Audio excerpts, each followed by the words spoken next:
Assalamualaikum warahmatullahi wabarakatuh. Jumpa lagi di BTS Bawaslu Talk Something. Piu.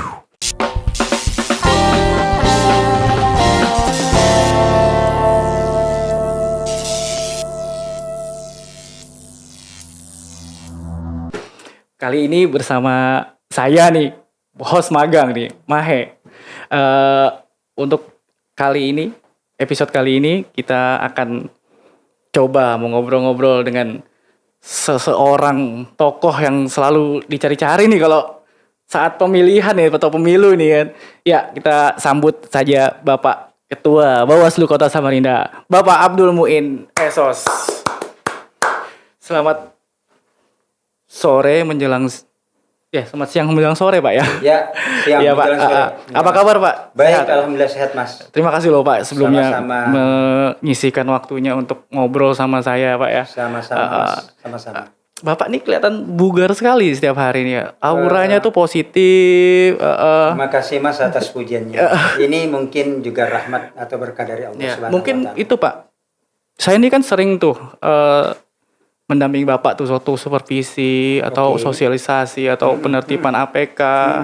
Bapak ini selalu energik, sehat, selalu bersemangat, selalu ada di depan, mau terjun langsung gitu tuh apa sih Pak tipsnya? Mungkin ada olahraga mungkin gitu Pak? Yang pasti memang ya olahraga. Saya dulu itu rutin olahraga di Stadion Sempaja. Stadion Sempaja. Ya, saya usahakan setiap hari itu olahraga di sana. Lari, sepeda atau Pak? Enggak, karena saya usia sudah di atas 50, tentu saya harus membatasin gerak fisik yang terlalu kencang. Jadi saya jalan santai saja. Wih, ngomongin usia nih, kalau Tapi boleh tahu nih Pak. Yang terpenting bahwa kita tetap punya semangat. Nah, Oke. memunculkan semangat itu, maka olahraga itu salah satu yang kemudian menjadi kuncinya saya kira. Pantesan itulah kuncinya. Itu kunci dari kebugaran.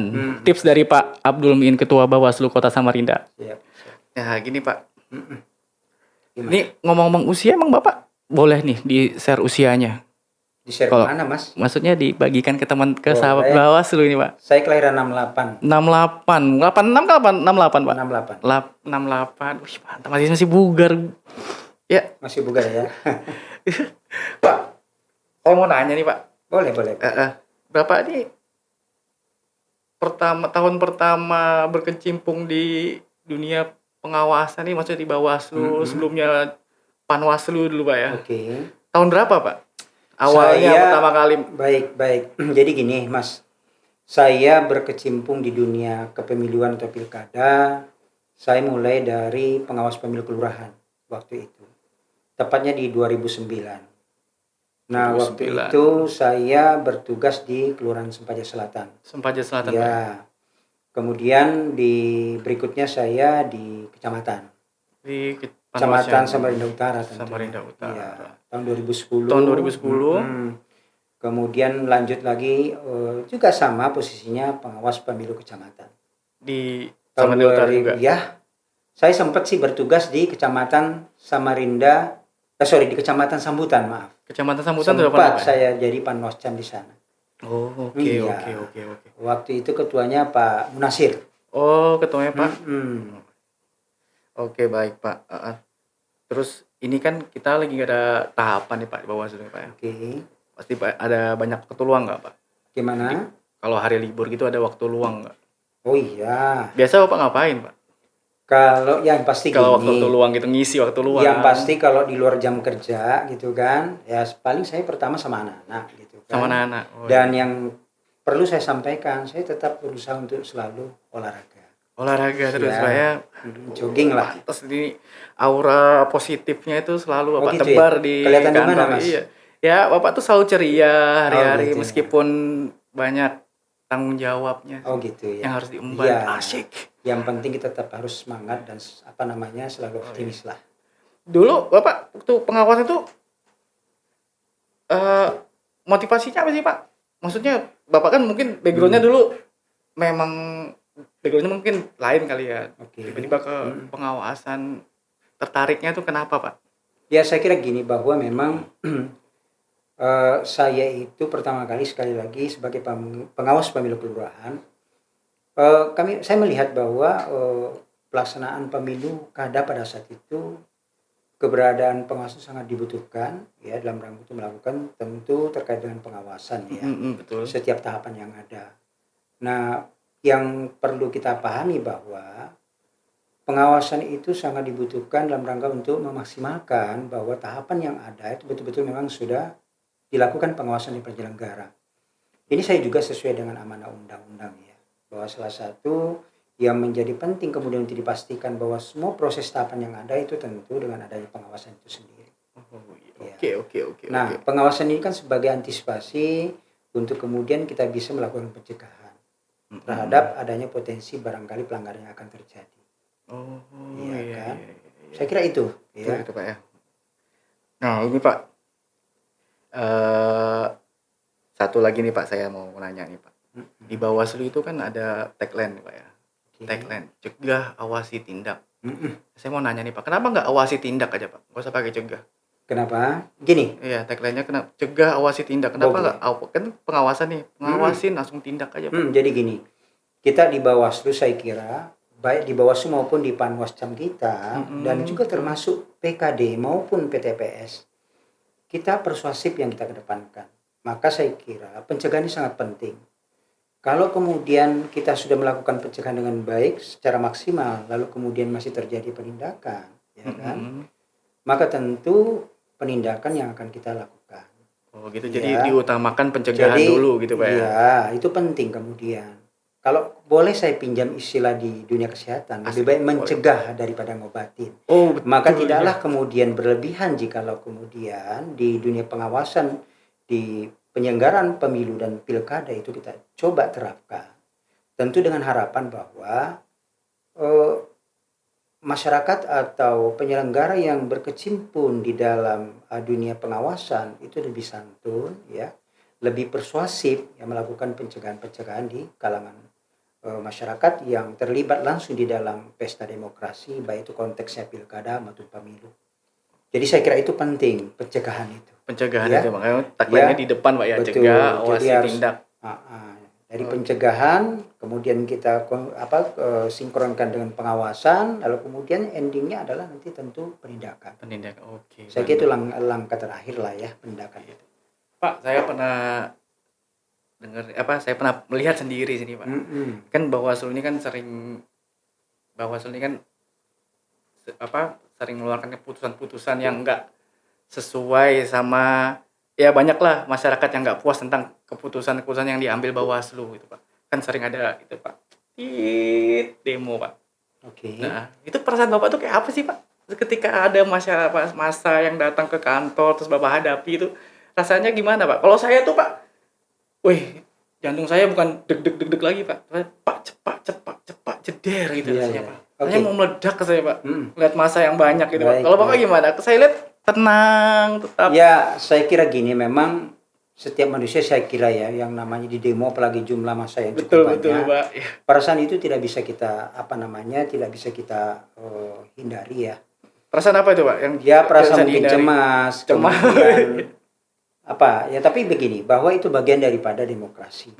Tapi yang perlu kita pahamkan bahwa massa atau masyarakat yang kemudian ikut berdemo itu bagian daripada memang betul-betul ingin menjunjung daripada demokrasi sendiri, ya kan, tanpa adanya tujuan-tujuan tertentu yang dalam tanda kutip disusupin gitu ya. Jadi pure atau murni memang betul-betul ingin menegakkan kebenaran lah menurut yang mereka pahami. Gitu. Saya kira itu. Itu bagian daripada pengembangan demokrasi ya. Karena itu kan bagian controlling juga sesungguhnya terhadap penyelenggara. Controlling kita kan juga mengharapkan masukan ya, kontrol dari masyarakat ya terhadap penyelenggara khususnya Bawaslu. Jadi butuh dari masyarakat juga ya. Ya, jadi demo itu bagian daripada controlling sesungguhnya. Controlling dari mana? Positifnya di situ Pak ya. Oke Pak. Untuk pertanyaan selanjutnya nih Pak, saya Mas. Bertanya-tanya nih Pak. Sebentar lagi, bukan sebentar lagi sih, masih berapa tahun lagi sih, tahun 2024 ini kan ada pemilihan nih Pak ya. Pemilu dan pemilihan nih kan. Iya. Kan ini kayaknya kompleks nih Pak ya. Oke. Ada pemilu, maaf Pak ya, saya kalau ada salah koreksi, ada pemilu kepala daerah juga, ada pemilihan legislatif, Ya. presiden, Ya, dan wakil presiden, Pak ya. ya. Pandangan Bapak tuh kayak apa, Pak, anti pemilu itu? Apakah mudah aja sesuai sama pengalaman Bapak di 2019, pernah pileg, pilpres, Oke. terus di 2020 pilkada, itu pandangan Bapak ke pemilu di 2024 nanti itu seperti apa, Pak? Baik, ini pertanyaan agak ini ya, karena kan memprediksi sesuatu Iya. yang belum terjadi ya. Heeh. Tapi Maksudnya ini nggak apa-apa. opini Bapak aja, iya. Siap, izinkan saya kemudian untuk melihat flashback belakang ya. Iya, Misalnya betul, pelaksanaan pemilu di 2019. Iya. Ya kita tahu bahwa memang saya kira itu menjadi rahasia umum ya, penyelenggara kita banyak yang jadi korban. Iya kan. Oh, iya, Pak. Tentu Kita memang banyak faktor yang menyebabkan, bisa juga karena faktor usia, bisa memang karena faktor kesehatannya, pasti saya kira itu menjadi menjadi alasan ya. Nah saya kira kalau dikaitkan dengan pelaksanaan pemilu di 2024, tentu kita dari penyelenggara tetap harus optimis dong bahwa pelaksanaannya tentu diharapkan bisa berjalan baik, lancar ya kan. Yang terpenting adalah bahwa kita harus selalu menjaga kesehatan ya, sehingga kemudian harapannya bahwa tahapan yang ada itu bisa dilakukan pengawasan dengan baik, iya kan. Nah tentu yang menjadi harapan kita bahwa ya sekali lagi bahwa pelaksanaan pemilu baik itu pemilu maupun pilkada di 2024 itu ya tentu bisa berjalan secara baik, jujur, adil, ya kan. Kemudian lancar, umum, bebas dan rahasia. Saya kira itu menjadi tagline yang selalu disampaikan oleh masyarakat. Karena ini kan sesuai dengan bunyi Undang-Undang Dasar 45 ya di pasal 22E. Bahwa saya kira menjadi harapan semua kita untuk kemudian agar supaya pelaksanaan pemilu di tahun 2024 maupun pilkada yaitu berjalan secara jujur dan adil, langsung, umum, bebas dan rahasia. Nah memang ini tidak semudah apa yang kita bayangkan. Tapi kalau kemudian kita punya komitmen yang kuat, ya kita punya sinergitas yang baik antara semua penyelenggara, maka tentu ya harapan itu bisa kita raih secara bersama. Tentu memang ini dibutuhkan sekali lagi kesiapan segala aspek saya kira dari semua penyelenggara, baik kesiapan mental, kemudian kesiapan knowledge-nya, pengetahuan terkait dengan kepemiluan itu sendiri maupun pilkada itu sendiri sangat penting ya. Saya kira itu yang terpenting. Jadi ada komitmen bersama. Komitmen yang kuat semua penyelenggara untuk mewujudkan pemilu atau pilkada yang betul-betul sesuai dengan bunyi pasal 22E itu. Dan partisipasi masyarakat juga, Pak ya. Ya, saya kira itu. Jadi tapi yang terpenting bahwa yang terlibat langsung di sini kan salah satunya memang penyelenggara ya. Ya, peserta pemilu ya tentu juga membutuhkan komitmen yang baik, yang jadi, sama penyelenggara, ya kan? Peserta pemilu dan masyarakat. Partisipasi masyarakat. Jadi ketiga komponen itu saya kira memang ya karena itu akan terlibat langsung. Kalau dalam pengawasan ya Bawaslu terkait dengan teknis pelaksanaan di KPU. Nah, kemudian pesertanya adalah tentu pasangan calon misalnya atau calon-calon yang kemudian sudah terdaftar di KPU. Jadi saya kira ketiga komponen ini yang kemudian harus bersinergi sehingga untuk mewujudkan pemilu atau pilkada yang seperti yang saya sampaikan tadi sesuai dengan bunyi pasal 22 itu bisa terwujud dengan baik, yaitu adil, penyelenggara, kemudian peserta pemilu atau pemilihan, lalu kemudian masyarakat itu sendiri. Nah, keterlibatan masyarakat ya memang sangat kita butuhkan dalam konteks pengawasan partisipatif. Oke. Ya. Karena saya kira mereka nanti juga kita berikan kewenangan untuk melakukan pengawasan. Iya, betul. Saya kira itu, Mas. Terus kalau ini kan masih dibicarakan ya tentang kapan, tahunnya kan 2024 Pak, tapi bulannya kapannya masih dibicarakan nama yang di pusat Pak ya. Begitu. Ya, saya kira gini masih Mas. Baik, ya, kalau terkait dengan pemilu memang sampai hari ini ya yang saya tahu belum ada finalisasi kapan pelaksanaannya, meskipun sudah berkembang kemarin wacana ya, misalnya dari teman-teman KPU itu mewacanakan 21 Februari 2024 ya kan. 1 Februari. Kemudian 2024. Dari pemerintah tanggal 15 April, lalu kemudian juga dari pemerintah 15 Mei ya kan. Karena memang di Undang-Undang 7 itu tidak diatur bulannya. Beda kemudian kalau pilkada sudah disebutkan di bulan November dengan tahun 2024. Tapi intinya bahwa kapanpun bulan pelaksananya pemilu, maka penyelenggara siap dong ya untuk melakukan tugasnya sebagai badan yang kemudian ditugasi untuk melakukan pengawasan ya terhadap tahapan yang Betul ada ya Pak. gitu. Kapanpun Pak ya. Iya, Kapanpun iya. ditetapkan Artinya tanggalnya. ya saya kira itu tidak bagi kita penyelenggara ya tidak menjadi persoalan ya kan, yang terpenting bahwa kita harus siap untuk melakukan tugas kita sebagai penyelenggara yang ditugasi melakukan pengawasan terhadap tahapan yang ada. Itu. Baik.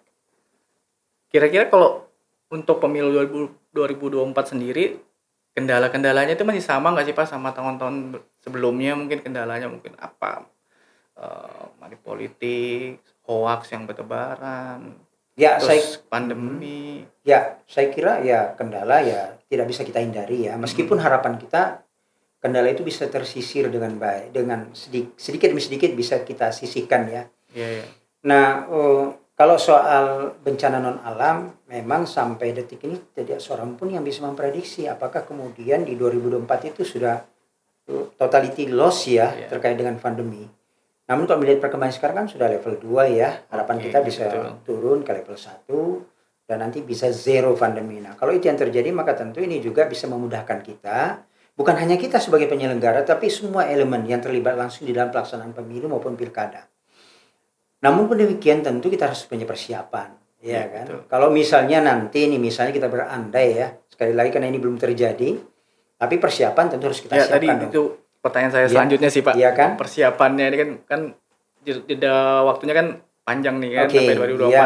Persiapannya apa menuju pemilu? Siap. Menyongsong pemilu 2024. Baik. Nah, terkait soal tadi ada yang disinggung soal money politik atau politik uang. Ya. Nah, ini juga kita tidak bisa menutup mata ya bahwa memang setiap adanya event yang saya maksud event tentu pilkada maupun pemilu ini memang selalu menjadi menjadi perbincangan hangat ya di kalangan masyarakat. Nah, sekali lagi bahwa ini menjadi tantangan tersendiri bagi penyelenggara. Ya, yang kita harapkan adalah bahwa semua kalangan sebetulnya bisa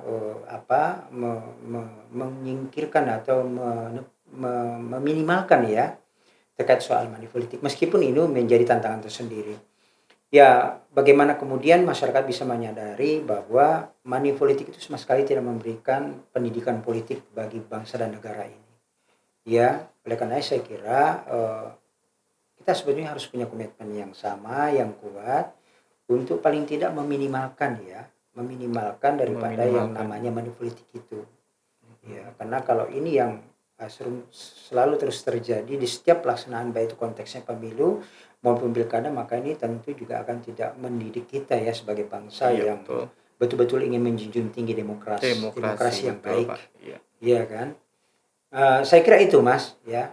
Jadi ini menjadi tantangan bagi penyelenggara, tetapi sekali lagi kita sebagai penyelenggara yang ditugasi untuk mengantisipasi itu ya harus mempersiapkan diri.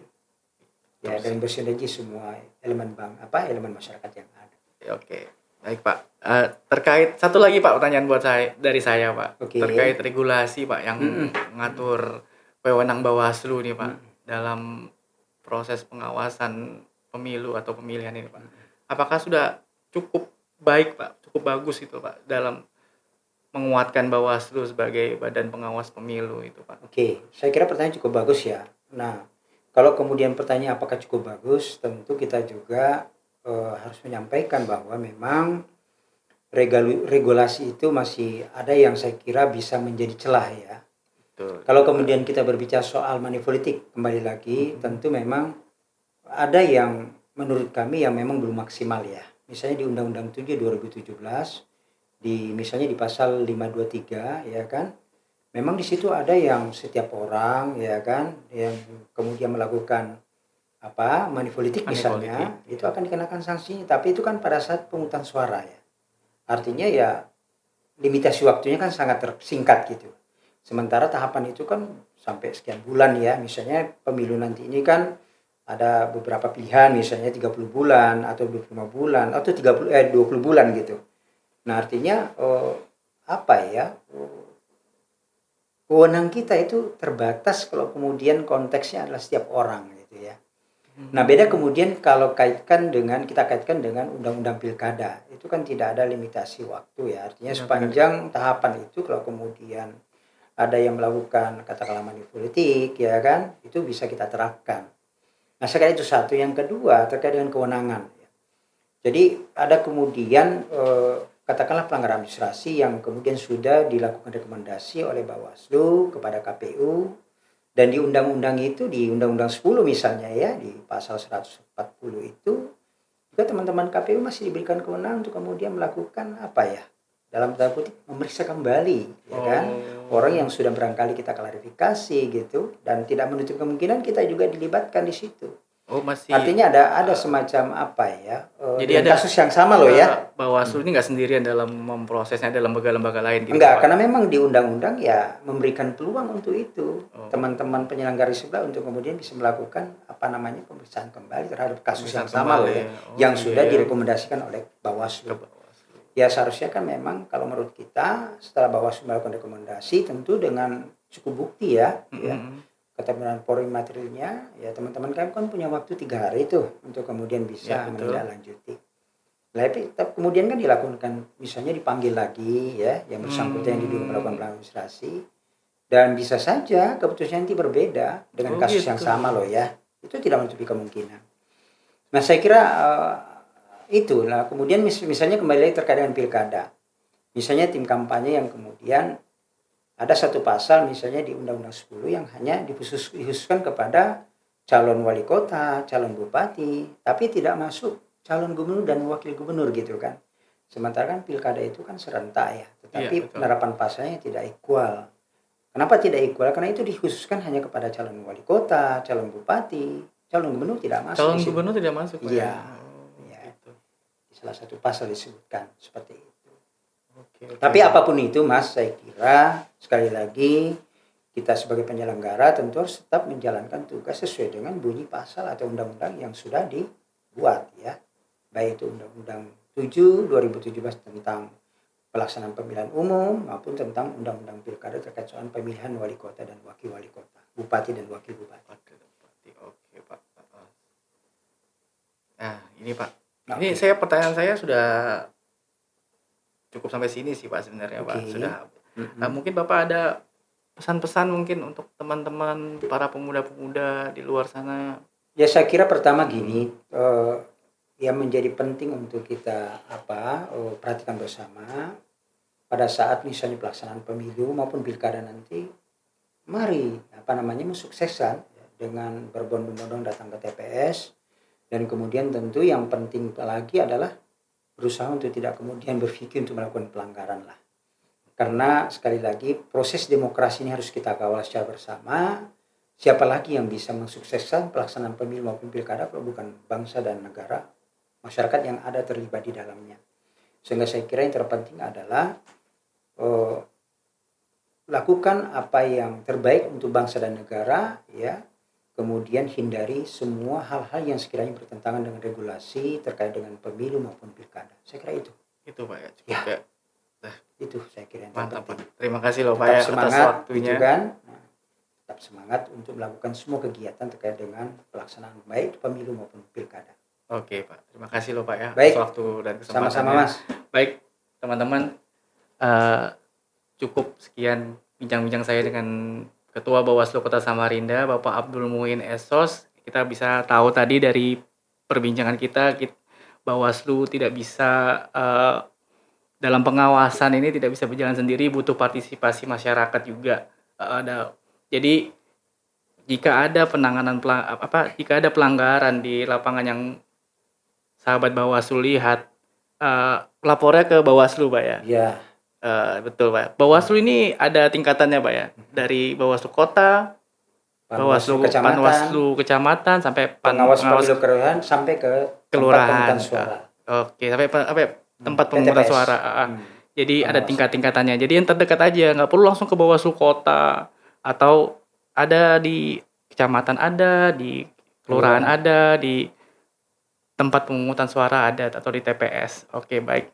Sekian seperti itu aja sih perbincangan kita. Makasih banyak loh Pak ya sudah sama-sama meluangkan waktunya di antara kesibukan Bapak nih. luar biasa perbincangan kita. Oke, teman-teman, Bawaslu Talk Something saya akhiri. Sampai jumpa di episode selanjutnya. Salam awas, Bawaslu mengawasi, cegah, awasi, tindak. Oke.